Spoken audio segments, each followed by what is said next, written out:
an exploding package in Germany, arson in the United Kingdom, and a train carrying 500 people forced to make an emergency stop in Poland.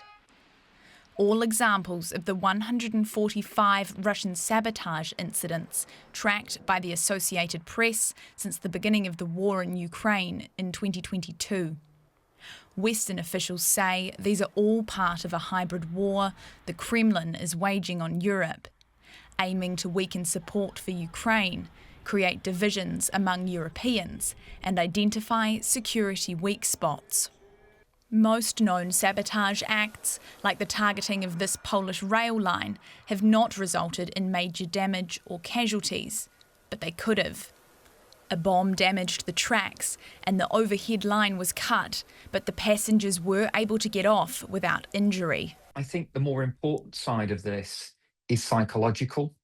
The psychological damage that they are trying to inflict in terms of creating a sense of fear amongst populations, because these things could result in mass casualties.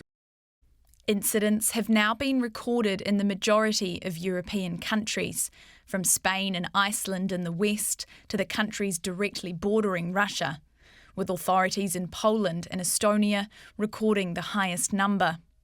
Officials say the way Russia is conducting hybrid warfare has also changed, using foreigners with criminal backgrounds as cheap proxies for Russian intelligence operatives.